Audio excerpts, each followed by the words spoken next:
If you're watching this, you either need to win this week to get in your fantasy playoffs, or you're my mom. So let's go over 10 stats you need to know before you finish setting that week 14 lineup. And the first stat you need to know is 116.4. That is the amount of rushing yards per game the Chicago Bears defense has allowed this year. And despite being a good defense, they're actually a bit of a run funnel defense. They rank 4th best against the pass, 22nd worst against the run. They're also allowing 4.99 yards per carry. So this is definitely a matchup running backs can take advantage of. And that is great if you won the Isaac Gurendo sweepstakes this week on your waiver wire. Now, I did talk about him on the booms, but in case you haven't seen that video for some reason, I'm going to talk about him a little bit here again because I don't think people are all in on Gurendo this week as a start, but I think this is a great spot for Isaac Gurendo. Not only is it a great matchup for him against his Bears running defense, but we know this is a guy who can hit those home runs. He's averaging 5.9 yards per carry this year. He's also caught 5 of his 6 targets, so he can get involved in the passing game. I think Isaac Gurendo is going to rip off at least one long run in this game, possibly score a touchdown, catch a handful of passes. I think Isaac Gurendo is going to be a solid RB2 with upside in week 14. Get him in your lineups. The next stat you need to know is 178. That is how many rush yards per game over the last 2 games the 49ers defense has given up this year. And I think this is a great spot for the guy on the other side in this game, and that is DeAndre Swift. The 49ers are an absolute run funnel defense here. One of the best against the pass, one of the worst against the run. I know the Bears have been throwing it a ton, falling behind in games, having to throw, not being able to run the football. But I don't think that's going to be the case this week. I don't think the 49ers are going to be able to light up this Bears defense. I think it's going to be a close competitive game. That is great for DeAndre Swift because even with Rashawn Johnson playing, if he plays this week, Swift is still clearly the lead back here. And this Bears offense has actually been much better since Thomas Brown has taken over. So again, DeAndre Swift, another guy, hasn't been doing much lately. But if you're desperate this week, which a lot of teams are with 6 teams on bye, put DeAndre Swift in your lineup. I think he'll come through. The next stat you need to know is 32.8. That was Isiah Pacheco's snap share last week, coming back from that injury. Only 32% of the snaps, which was to be expected. I'm sure we'll see that number go up, but I don't think we're going to see that number go up, well over 50%. Maybe more of a 50-50 here, which still isn't enough for me to feel good about Isiah Pacheco this week, especially going against this Chargers run defense. This defense just held Bijan Robinson to 3.9 yards per carry last week. They are still a very good run defense, and I don't feel like Isiah Pacheco is quite 100% back yet. Hopefully starting next week in your fantasy playoffs, we can feel better about him. But I think this week, for another week, you probably got to keep him on the bench if you can. The next stat you need to know is 66. That was Chuba Hubbard's share of the backfield attempts in week 13, which was the lowest number since week 2. This guy had been an absolute workhorse running back, a revelation if you grabbed him off the waiver wire.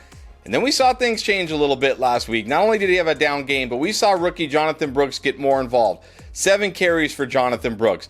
Jonathan Brooks got the only 2 carries inside the 10-yard line last week, and he got the only receptions in this backfield. And you got to think Jonathan Brooks is just going to get more and more involved as the season goes on. Not to mention, this is a terrible matchup on the road against this Eagles defense, 4th best against the run. I know Chuba has probably been carrying you all season, but he has a very risky start this week. He is a guy who pretty much has to score a touchdown to not kill you this week. It might be tough to bench Chuba this week, especially again with 6 teams on bye, but if you can, I would. And hey, real quick, if you're enjoying the video or any of the videos that we put out all season long, just ask a quick favor, hit that like button, subscribe. We would greatly appreciate it. The next stat you need to know is 29.2. That is the Eagles' drop back rate in the second half of games since week 8. To show you how low that is, the next lowest team, the Pittsburgh Steelers, is at 41.5%. The Eagles just do not throw the ball in the second half, and they do not have to throw the ball in the second half because A, they have this guy named Saquon Barkley who can just take over games in the second half, and B, their defense has been playing much better of late. And now they face the Carolina Panthers, so I really doubt they're going to need to throw the ball much in the second half once again this week. Already A.J. Brown feeling like a very risky guy. I mean, you're probably not benching A.J. Brown, and I'm not telling you to bench A.J. Brown, but man, the upside just hasn't been there.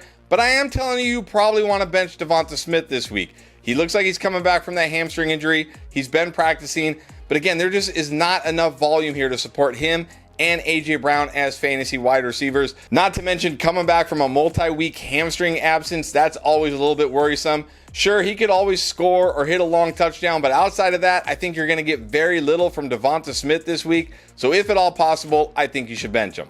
The next stat you need to know is 19.4. That was Brandin Cooks' target share last week on that Thanksgiving game, which surprisingly was the highest among all Cowboys pass catchers. Now, of course, a big part of that was the fact that CeeDee Lamb played very little in that second half, pretty much didn't play the entire fourth quarter, but Brandin Cooks only played 39% of the snaps last week. Remember, he was also coming back from a multi-week absence, so they eased him into that game. You got to think he's going to be more involved this week. I do think CeeDee Lamb is going to play, and Jake Ferguson has been confirmed to play. But I still think this is a great spot for Brandin Cooks if you're looking for that upside dart throw, because they get that Cincinnati Bengals defense. This defense has been terrible all year long, especially against the pass. And this Cincinnati offense forces teams to throw the football because they just score points almost at will. I think this is going to be a game where Cooper Rush and the Cowboys are throwing the ball a ton, and that is going to give Brandin Cooks opportunity to score and hit a big play in this game.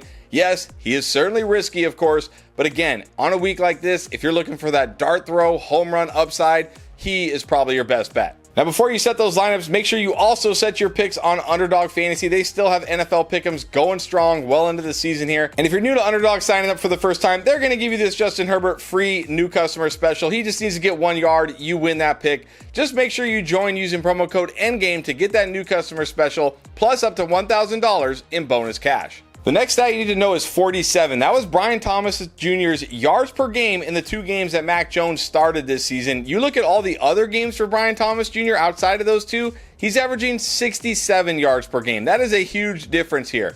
And now this is a very tough matchup against the Tennessee Titans. I know the Titans secondary is banged up, but there's still a good defense, and this is still Mac Jones. I know Mac Jones put up some garbage time numbers last week against the Texans. I'm not expecting that again. We've already seen Mac Jones as a starter 2 times this year. It wasn't pretty. We've seen Mac Jones as a starter in New England. It also wasn't pretty. I don't think it's going to be pretty this week. Sure, Brian Thomas is the kind of player that could always score a touchdown, always hit a big play, but outside of that, I don't think he's going to give you very much at all this week. Again, another guy, if I could, I'd be looking to bench him. The next stat you need to know is 9. That is Pat Freiermuth's fantasy points per game in the games Russell Wilson has started. Now, 9 is not a huge number, but for a tight end, you'll take that. That is at least a floor. But over the last 2 games, he has 10 catches on 11 targets and a touchdown. And the last time these 2 teams met, the Steelers and the Browns, he had a very nice game, 4 catches for 59 yards. And remember, that was in that crazy snow game.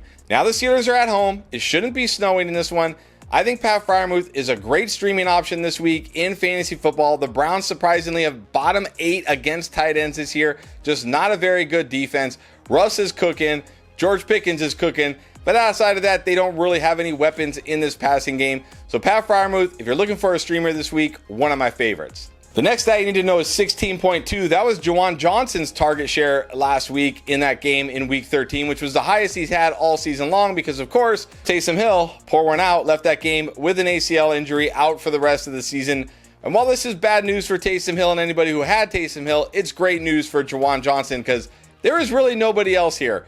Alvin Kamara is the next leader in terms of target percentage in this offense, and the only wide receiver of any consequence, Marquez Valdes-Scantling, his highest target percentage on any game this year is still only 12%. Now, I will say Juwan Johnson doesn't have the highest ceiling because he's in the Saints offense. They're playing the Giants this week. They're probably not going to have to throw the ball a lot, but he's going to get the targets. He's going to rack up receptions and yards. I think he gives you a very safe floor in this game. Again, not a ton of upside, but if you're desperate at tight end, you need a streamer, Juwan Johnson will at least give you a floor.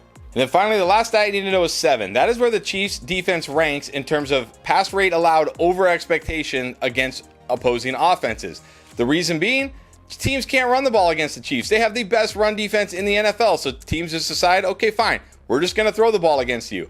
You also need to know the stat 10. That is the Chargers pass rate over expectation over the last 3 games. I know Justin Herbert is coming off a down game in week 13. You're probably nervous about Justin Herbert, seeing that he's got to go into KC and play the Chiefs. But I think this is actually a sneaky good spot for Justin Herbert because, again, you can't run the ball on the Chiefs. And right now, the Chargers cannot run the ball. They do not have a running back. Gus Edwards is terrible. They don't trust Kimani Vidal. Hassan Haskins, I don't even know what he is. This is a game where the Chargers are probably going to have to throw the ball a ton, way more than they want to. It sounds like Ladd McConkey is playing. He's been practicing.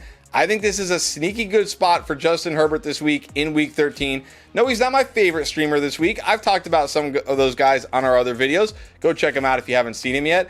but I think Justin Herbert is probably pretty much available everywhere out there because he was so bad last week. People don't want to start him, especially when they see he's going against the Chiefs. But I think Justin Herbert is going to surprise this week and come through in fantasy. So if he's out there on your waiver wire and you're looking for a streamer, take a chance on Justin Herbert. And if you're looking for a win this week, you definitely have to take a chance on our Week 14 playlist. All the videos you need to help you win, we got it for you right here.